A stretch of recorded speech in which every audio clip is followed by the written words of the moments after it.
Hello everyone. In the past few days, the world of the arts has quietly said goodbye to several familiar faces. Artists who once appeared on stage, on screen, and in the memories of many generations of audiences. Some brought laughter. Some left behind melodies that cannot be forgotten. Others spent their entire lives telling stories that made us reflect. Today, we will look back at the lives of the artists who have recently passed away and the marks they left on popular culture. If you appreciate memorial content like this, please press like and subscribe to the channel. Thank you for being with us. Now let us begin. Matt Snell, the hero of Super Bowl III and the well-known teammate of quarterback Joe Namath on the New York Jets, has died at the age of 84.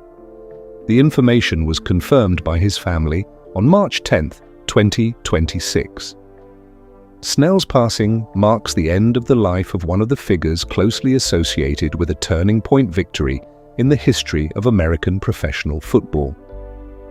Matt Snell was born on August 18, 1941, in Garfield, Georgia, and grew up in Long Island, New York. He played college football at Ohio State University before entering his professional career. In 1964, Snell was selected by the New York Jets in the first round of the AFL draft. In his very first season, he won the AFL Rookie of the Year award, quickly becoming one of the team's key offensive players. Snell's name is closely linked with Super Bowl III in 1969, a game considered one of the historic moments of the NFL. In that game, he rushed for 121 yards on 30 carries and scored the only touchdown that helped the Jets defeat the Baltimore Colts 16-7. This performance was regarded by many teammates and experts as a decisive factor in the victory. Over 9 seasons with the New York Jets, Snell recorded 4,285 rushing yards, 24 touchdowns, and was selected multiple times to the AFL All-Star team. After retiring in 1972, he left the field but continued to be remembered as an important part of the Jets team that achieved one of the most memorable victories in Super Bowl history. Matt Snell is remembered not only for his statistics but also for his role in a moment that changed how people viewed professional football. Legacy continues to be recalled whenever the history of Super Bowl III is told. Neil Sedaka, an American pop singer and songwriter whose career lasted more than 7 decades, has died at the age of 86. The information was confirmed by his family to the press on March 1, 2026. His passing closes the life of an artist who left a deep mark on the history of 20th century pop music. Sedaka was born on March 13, 1939, in Brooklyn, New York, into a working-class Jewish family. His father worked as a taxi driver while his mother worked in the garment industry. Sedaka's musical talent appeared very early. At the age of 8, he won a scholarship to the Juilliard School, where he was trained in classical piano. During his high school years, Sedaka began writing songs and collaborating with Howard Greenfield, who later became his most important lyric writing partner, and the duo quickly produced many songs for the American pop market. Some of their compositions later became well-known hits, including Where the Boys Are, Love Will Keep Us Together, and Is This the Way to Amarillo? However, Sedaka did not want to remain only behind the scenes. He decided to pursue a performing career and quickly achieved success with a series of notable songs in the late 1950s and early 1960s, including Oh Carol, Calendar Girl, Happy Birthday, Sweet 16, and especially Breaking Up Is Hard to Do. These songs helped Sedaka become one of the representative figures of American pop music at that time. Throughout his career, he composed more than 1,000 songs, a rare number in the history of popular music. But Neil Sedaka is remembered as an artist who was both a performing singer and a widely influential songwriter. His musical legacy continues to be mentioned by many generations of audiences and artists. Tommy DiCarlo, the singer who once served as the lead vocalist of the American rock band Boston, died at the age of 60 on March 9, 2026. The information was confirmed by his son Tommy DiCarlo Jr. on social media after he had battled illness for some time. DiCarlo's passing closes the remarkable journey of a fan who became part of the history of the very band he loved. Tommy DiCarlo was born in 1965. Before entering the world of professional music, he worked at Home Depot in North Carolina and only sang as a personal hobby. His life changed in 2007 when Brad Delp, the legendary voice of Boston, passed away. To honor Delp, DiCarlo recorded cover versions of Boston's famous songs and posted them on the internet. These videos quickly attracted the attention of the fan community. More importantly, they caught the eye of Tom Scholz, the founder of the band Boston. Impressed by DiCarlo's voice, Scholz contacted him and invited him to audition with the band. In 2008, DiCarlo officially joined Boston's tour, taking on the role of lead vocalist in many performances. His voice had a tone close to Brad Delp's, helping the band continue to bring audiences the familiar sound in their concerts. In the years that followed, DiCarlo continued performing with Boston and took part in his own musical projects. He was remembered by fans as a humble artist who always appreciated the opportunity to stand on stage with the band he had once known only through recordings. The story of Tommy DiCarlo is a rare case in rock music, from an ordinary fan to the voice of the very band he loved. It is a journey that Boston fans will continue to remember for many years to come. Willie Colon, a trombone player, composer, and producer, considered one of the figures who shaped New York salsa music, passed away at the age of 75 on February 21, 2026. The information was confirmed to the press by his family. Colon's passing closes the life of an artist who had a far-reaching influence in the history of modern Latin music. Willie Colon was born on April 28, 1950, in South Bronx, New York, into a Puerto Rican family. Growing up within the Latin community in the Bronx, he was exposed to music early and began learning the trombone from a young age. Colon's talent was noticed very early. At just 15 years old, he signed with Fania Records, the record label that later became the center of the salsa movement. A major turning point in Colon's career came from his collaboration with singer Hector Lavoe. From the album El Malo, 1967, quickly made an impact within the Latin community in New York. After that, the duo continued to release notable albums such as Cosa Nuestra, 1969, Asalto Navideño, 1971, and Lo Mato, 1973, contributing to shaping the distinctive sound of salsa during that period. Colon was also a member of Fania All-Stars, the group that brought together leading salsa artists. The group's performances at Yankee Stadium and Madison Square Garden helped turn salsa into an international phenomenon in the 1970s. Over several decades of activity, Willie Colon was not only a performing artist, but also a producer and a figure who promoted the development of Latin music. He is remembered as one of the figures who helped bring salsa from the streets of the Bronx to audiences around the world. Augie Myers, the keyboard and accordion artist known for the bands Sir Douglas Quintet and Texas Tornadoes, has died at the age of 83. The information was confirmed by his family. Myers' passing marks the loss of one of the musicians who helped shape the distinctive sound of Tex-Mex music and Texas rock over several decades. Augie Myers was born in 1941 in San Antonio, Texas, a city known for its intersection of musical cultures. From a young age, he played piano and organ, influenced by rock and roll, rhythm and blues, and Mexican music. This blend later became the foundation of his musical style. Myers first became widely known when he joined the band Sir Douglas Quintet, founded by Doug Sahm.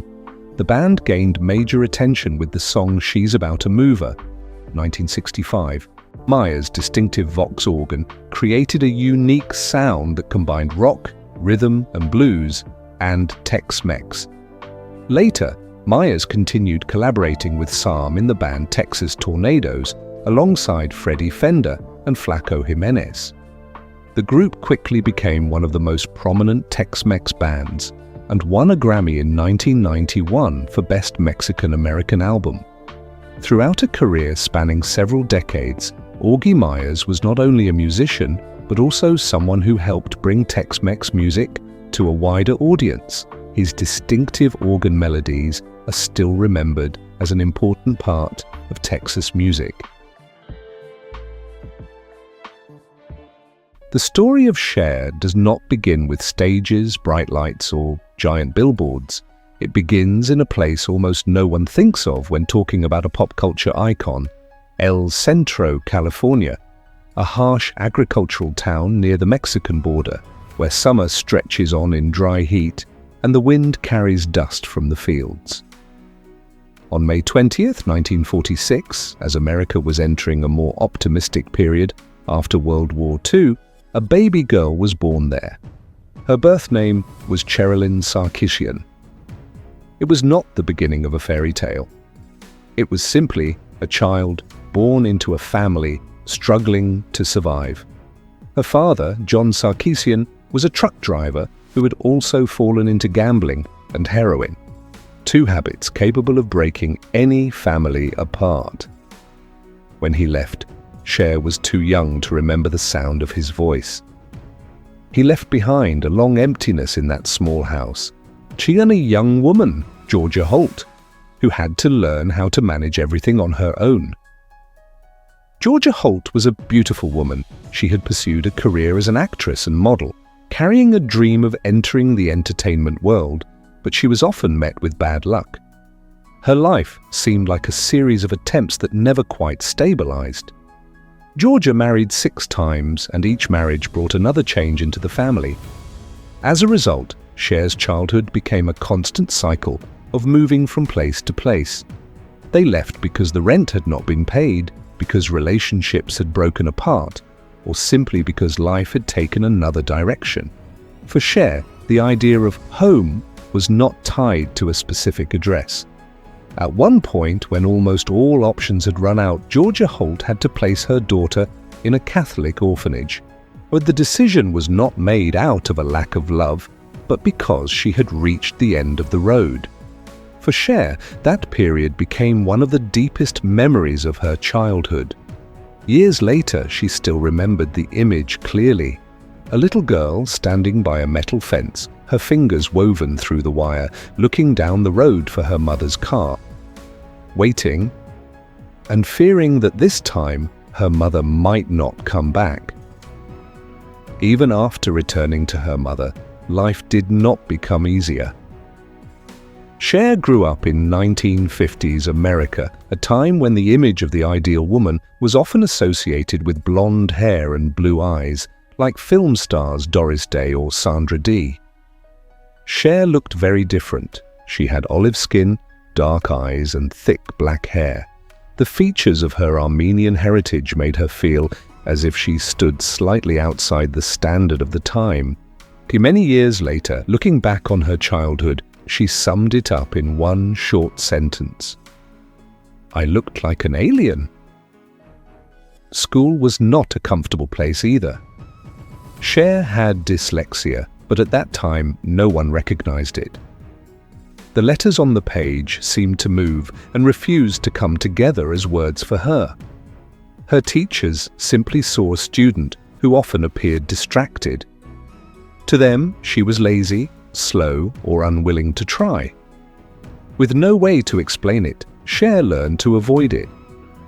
She became the class clown, sometimes rebellious, using humor as a shield to hide the feeling of not belonging. Fortunately, there was still one place where she did not feel different: the movie theater.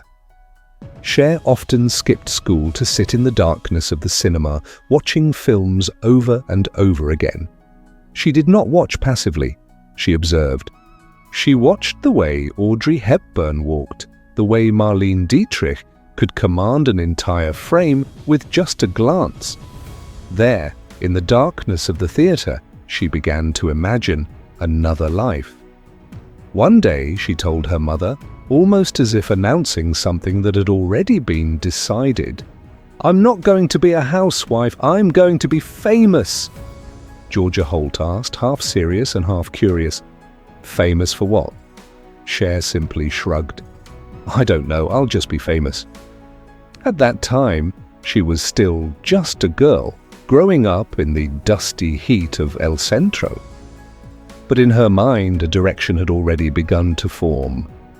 And soon, it would pull her away from that small town toward a city where every story could begin again. In 1962, Cher was only 16 years old. There was no formal farewell and no grand declaration about the future. The decision happened almost quietly. She dropped out of high school, gathered a few necessary belongings, and left El Centro, the dry agricultural town where her childhood had passed, amid constant moves, gaps within the family, and the feeling that she always stood outside the familiar patterns around her. The destination was Los Angeles. For many young people at that time, Los Angeles carried a powerful attraction: film, music, and an entertainment industry that always seemed to promise that someone, somewhere, might be noticed. But when Cher arrived in the city, she had no clear plan, no acquaintances, no savings, only a vague belief that if she stayed close enough to where things were happening, she might find a way forward. Her first days in Los Angeles were rather simple. Cher lived in a hostel in Hollywood, small rooms where other young people were also searching for opportunity. During the day, she worked small jobs to earn money for food and rent. At night, the city opened in a different way. One of the places Cher often visited was Aldo's coffee shop on Hollywood Boulevard. At that time, the cafe functioned almost like an unofficial meeting point for young people in the entertainment world. Session singers, musicians, unknown actors, and others who had only recently arrived in the city, carrying a dream not yet fully formed. There, Cher observed more than she spoke. She listened to conversations, to the way people talked about recording studios, about auditions, about the people working behind the records. And it was in that setting, in November 1962, that Cher met the man who would change the direction of her life, Salvatore "Sonny" Bono. Sonny was 27 years old, more than 10 years older than Cher. He was working for the famous music producer Phil Spector, who was creating recordings in Los Angeles with the style known as the Wall of Sound. Sonny was not the kind of person who impressed immediately. He was not tall, had a rather large nose, and carried a restless energy, as if he was always thinking about something. Cher later admitted that at first she did not find Sonny attractive. In fact, she thought a friend who came with Sonny looked better. But what made Sonny different was the way he looked at her. Not like a young girl who had just left home, and not like someone to flirt with, and he looked at her as someone with potential waiting to be developed. Some time later, when Cher ran into trouble with housing and was forced to leave the room she was renting, Sonny made a practical offer. She could stay in his apartment under one simple condition: cook and clean. He told her a sentence that sounded almost blunt. "I don't find you attractive." That line would later be seen as a deliberate lie. It created a safe distance between them and laid the foundation for the relationship that would develop afterward. During the first months of living together, Sonny took on the role of a guide into a world that Cher had only been watching from the outside. He brought her to recording studios, introduced her to musicians and producers, and explained how the music industry worked. At that time, Cher was like a raw stone, unshaped, inexperienced, but carrying something that made Sonny believe she could become part of that world. For Sonny, she was a project. For Cher, it was a door. Cher's doorway into the music industry did not open through a formal audition. It opened inside a recording studio almost by accident. In the early 1960s, Sonny Bono began bringing Cher with him when he went to Gold Star Studios in Los Angeles. At that time, the studio was almost a center of American pop music. Here, producer Phil Spector was creating his famous sound, the wall of sound. Recordings layered with instruments, heavy echo, and large groups of background singers. The music was built like a massive wall of sound. Cher usually just stood in the background, watching, listening. She was still shy, even afraid of the microphone. Her voice was low with a natural vibrato, a kind of voice that did not resemble the female pop singers who were popular at the time.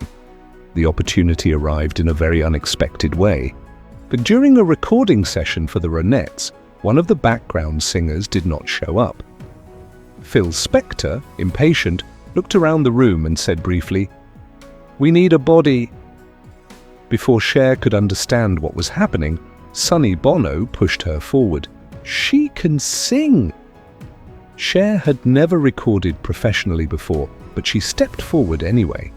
The recording that day was Be My Baby.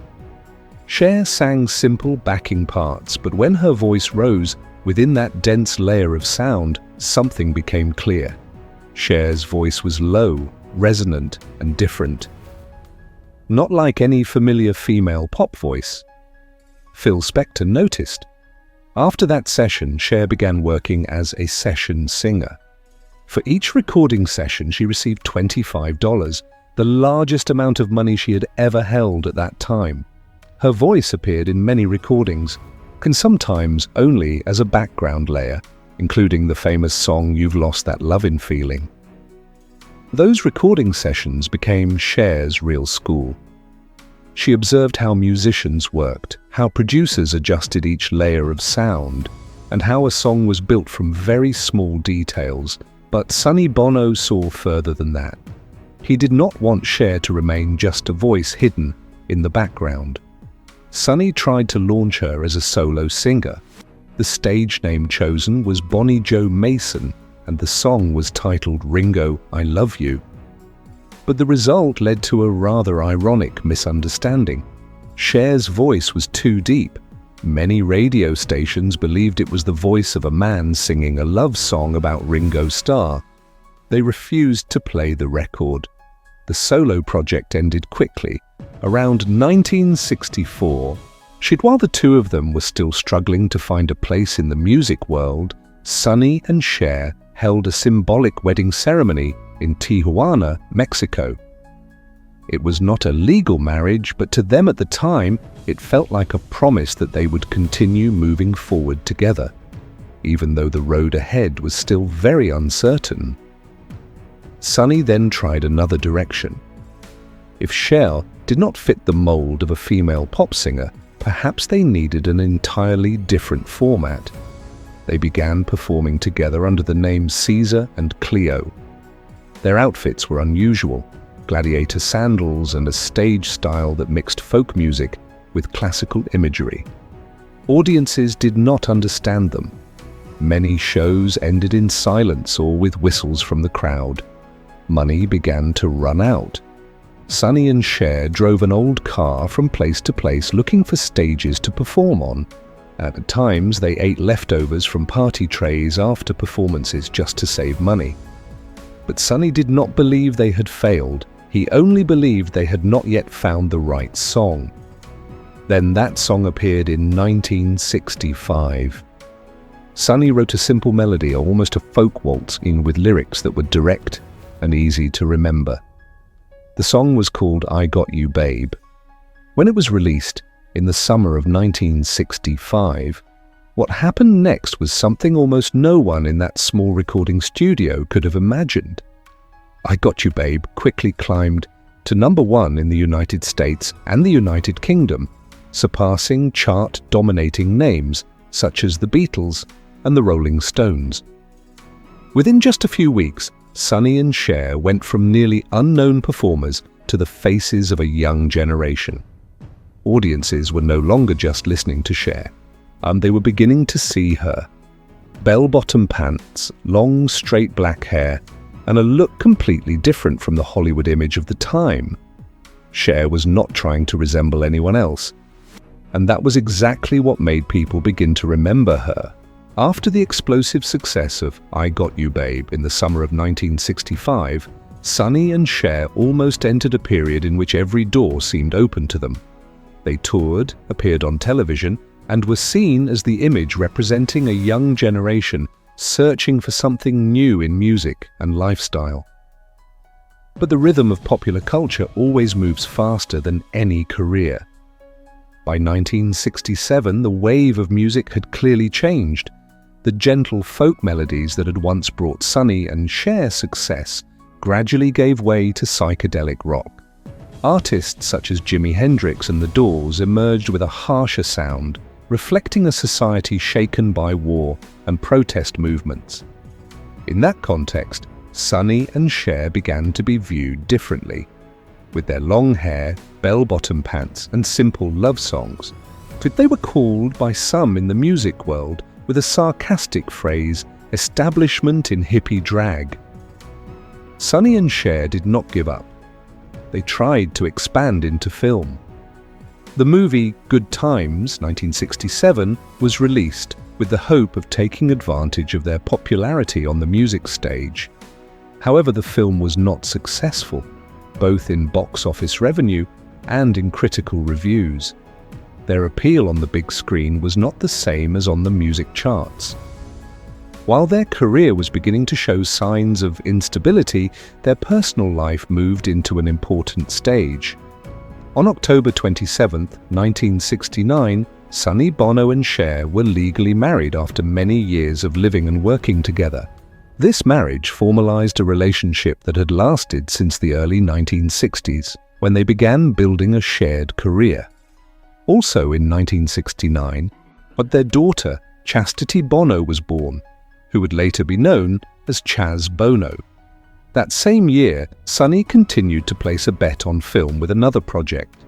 The movie Chastity, 1969, named after their daughter and written by Sonny, was released in theaters.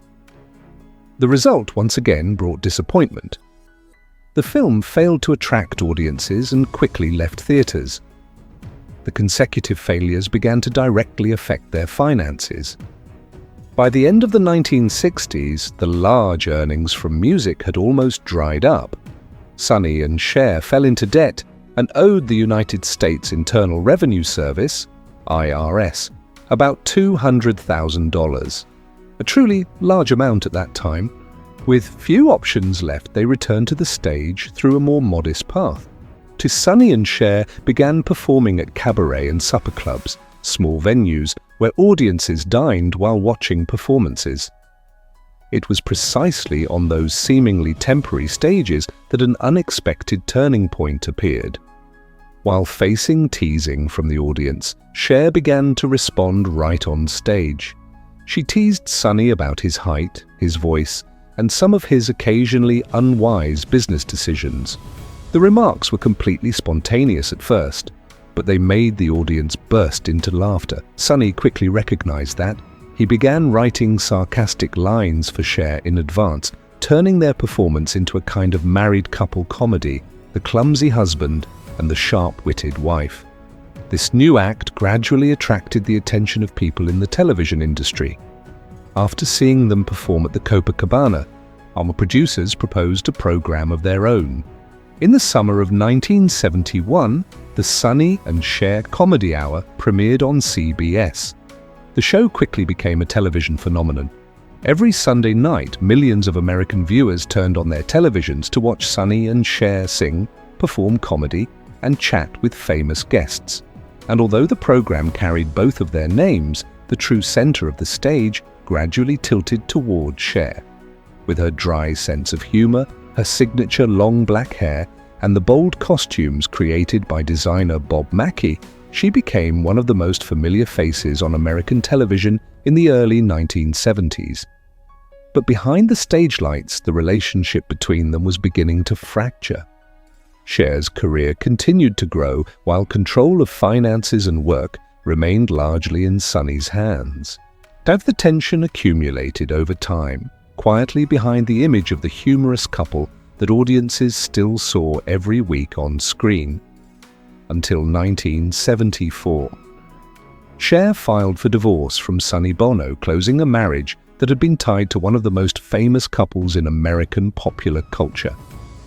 It was not only the end of a personal relationship, it was also the moment that opened a completely new chapter in Cher's life. The first time she stepped out from the shadow of the duo Sonny and Cher to begin a path of her own. After her divorce from Sonny Bono in 1974, Cher entered a period in which everything seemed to open up and collapse at the same time. Her name was still familiar to the American public, but for the first time in many years, she had to prove that she could exist outside the shadow of the Sonny and Cher duo. The first step was television. In 1975, Cher launched her own program titled The Cher Show. It was a variety entertainment program where she sang, talked, and performed with famous guests such as Elton John, Bette Midler, and David Bowie. The show quickly attracted audiences, showing that Cher could fully stand on her own on the television stage. But her personal life at this time was complicated. Right after her marriage with Sonny ended, Cher married Greg Allman, the singer of the band the Allman Brothers Band, in a rushed wedding in Las Vegas. This marriage quickly became unstable. Only 9 days after the wedding, Cher filed for divorce because of concerns about Allman's drug addiction. The two later reconciled for a short period of time, but the relationship remained turbulent and frequently appeared in the tabloids. While her private life was full of turmoil, Cher's music career also entered a period that was difficult to define. In 1975, she released the album Stars. The album received positive reviews from critics but did not achieve commercial success. In the late 1970s, when disco became the dominant trend of popular music, Cher shifted direction. In 1979, she released the album Take Me Home. The title track quickly became a disco hit, bringing her back to the charts. Cher's image on the album cover, in a gold metallic outfit with a futuristic warrior style, also became a familiar symbol of the disco era. Even so, Cher still felt that her career lacked something. She was famous and wealthy, but in the eyes of many people in the industry, she was still only an entertainment star rather than an artist taken seriously. In 1980, Cher made a bold decision. She left Las Vegas and moved to New York to study acting from the beginning. She attended acting classes and started again almost from the position of a new actress. Her first major opportunity came when director Robert Altman cast her in the play Come Back to the Five and Dime Jimmy Dean, Jimmy Dean. The role was later adapted into a film in 1982, and Cher continued to play the same role on screen. But the real turning point came with the film Silkwood, 1983, directed by Mike Nichols. In the film, Cher played Dolly, the close friend of the character portrayed by Meryl Streep. The role brought Cher a nomination for the Academy Award for Best Supporting Actress, the first time Hollywood began to see her as a serious actress. 2 years later, Cher continued to prove that with the film Mask, 1985. In the role of Rusty Dennis, the strong mother of a boy suffering from a rare disease that caused facial disfigurement, Cher delivered a deeply emotional performance. The role earned her the Best Actress award at the Cannes Film Festival. Even so, Cher understood that Hollywood had not completely accepted her. At the 1986 Academy Awards, when appearing as a presenter, she walked onto the stage wearing a bold outfit designed by Bob Mackie, the dress that later became famous as the revenge dress. 1 year later, 1987, often referred to as the Year of Cher. She appeared in 3 major films: The Witches of Eastwick, Suspect, and especially Moonstruck. In Moonstruck, Cher played Loretta Castorini, a widowed Italian-American woman in Brooklyn who finds herself facing an unexpected love story. The role brought her the Academy Award for Best Actress at the 1988 ceremony. From a singer once considered a temporary phenomenon of the 1960s, Cher now stood on the Oscar stage as one of the most recognized actresses in Hollywood, a rare reinvention in the history of entertainment. Cher's Oscar victory in 1988 brought her to a new peak in cinema. But for her, it was not a stopping point. After conquering Hollywood, Cher returned to the field that had started her career, music. In the late 1980s, American pop music entered the era of rock ballads and hair metal, large stages, electric guitars, and high-energy performance styles. Cher decided to step into that world in her own way. In 1989, she released the album Heart of Stone. The album carried a commercial rock style suitable for radio at the time. The most notable track was If I Could Turn Back Time. The song quickly became a major hit, but what attracted even more attention was its music video. The video was filmed aboard the U.S. Navy battleship USS Missouri. In the video, Cher appeared in front of hundreds of sailors wearing a bold sheer bodysuit, and the image immediately sparked controversy. MTV initially refused to air the video, then later agreed to broadcast it only after 9 p.m. But the controversy itself helped the song spread further. If I Could Turn Back Time became one of the iconic images of Cher in the late 1980s, a star in her 40s, still standing at the center of the rock stage with unchanged confidence. However, that peak did not last long. In the early 1990s, Cher began to face serious health problems. During the promotion of the film Mermaids in 1990 and the album Love Hurts in 1991, she contracted the Epstein-Barr virus. The illness weakened her body and lasted for several years. For nearly 2 years, Cher was almost unable to work. The woman who had worked non-stop since the age of 16 now had to spend most of her time at home recovering. Our invitations to perform and new projects gradually disappeared. When Cher returned, the landscape of the music industry had changed, new trends had emerged, and her position in popular culture had become more faded. Financial pressure began to appear. The fear of bankruptcy, something she had witnessed in her childhood, led Cher to accept a controversial decision, appearing in television infomercials for the Laurie Davis hair care product line. The decision immediately caused reactions. An Oscar winner and a rock star was now appearing in late-night advertising programs. Comedy shows such as Saturday Night Live began referring to Cher as a joke. By the mid-1990s, many people in the industry believed her career was over. But 1998 brought a major turning point. On January 5, 1998, Sonny Bono died in a skiing accident, and his death shocked the United States. Sonny had by then become a politician, but in the public memory, he was still one half of the duo Sonny and Cher. Cher attended the funeral and delivered the eulogy. In her speech, she called Sonny the most unforgettable character I ever met. It was a rare moment when the public saw Cher not as a stage icon, but as a person facing her own past. Also in 1998, Cher began recording a dance album in London. During the recording of the song Believe, producers experimented with a new vocal pitch correction software, Auto-Tune. At first, it was only a tool for correcting small errors, but when the correction level was pushed higher, Cher's voice turned into a lightly vibrating electronic sound, completely different. And many people at the record label thought the effect was too strange and suggested removing it. Cher disagreed. The song Believe was released in late 1998 and quickly became a global phenomenon. The vocal effect in the song later became known as the Cher effect, opening a new sound trend in pop and hip-hop for many years afterward. Believe climbed to number 1 on the Billboard Hot 100.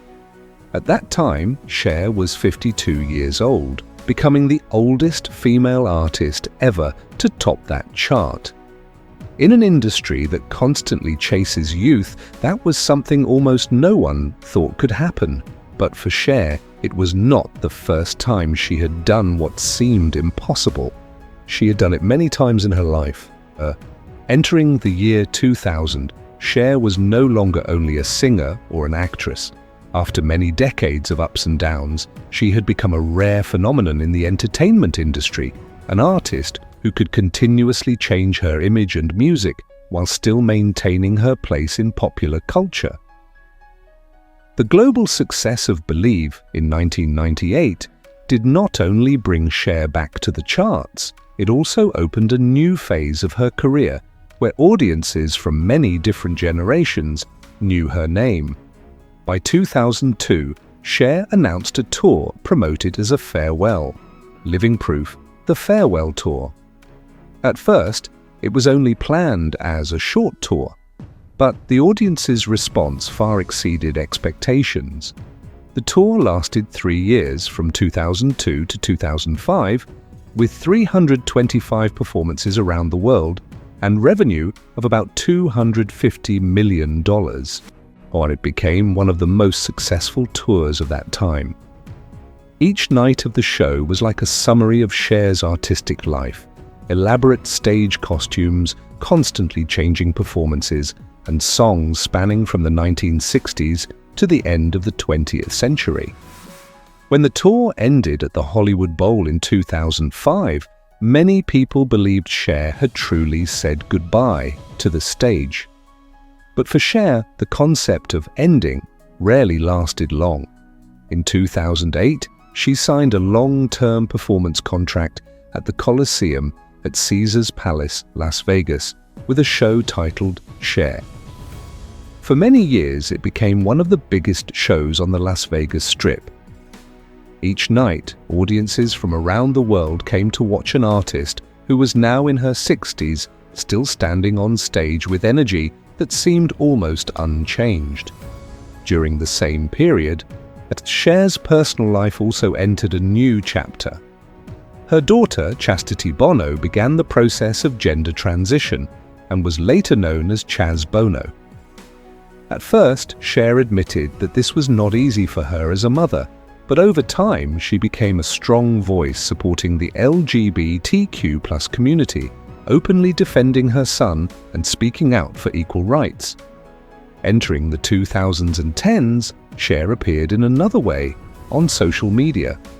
Her Twitter account, now X, attracted attention for its very distinctive style. Messages written in all caps, unexpected emojis, and direct comments about politics as well as everyday life. Meanwhile, her artistic career continued. In 2010, Cher appeared in the film Burlesque alongside Christina Aguilera. The song You Haven't Seen the Last of Me from the film won the Golden Globe for Best Original Song, a title that seemed to reflect Cher's own journey. By 2018, she appeared in Mamma Mia, Here We Go Again. Although she only appeared in the final part of the film, Cher's performance of the song Fernando quickly became one of the moments audiences remembered most. In the same year, Cher released the album Dancing Queen, consisting of songs by ABBA. The album debuted at number 3 on the Billboard 200, becoming the highest debut of her career. Looking back at the entire journey, Cher holds a rare statistic. She is the only artist to have a number 1 Billboard song in 6 consecutive decades, from the 1960s, 1970s, 1980s, 1990s, 2000s to the 2010s. Throughout her career, she has won an Oscar, Grammy, and Emmy and Golden Globe, 4 of the most prestigious awards in the entertainment industry. But if there is one thing that makes Cher an icon, it is not only the awards, it is her ability to endure. In Hollywood, there is a familiar joke.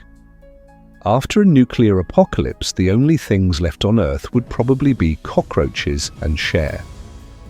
It may sound humorous, but it reflects a truth. For many decades, Cher was repeatedly considered outdated, doubted, and even written off. Yet each time she appeared again with a new image. For that reason, in the history of pop music, Cher is often called by a rather special name: the Phoenix of Pop.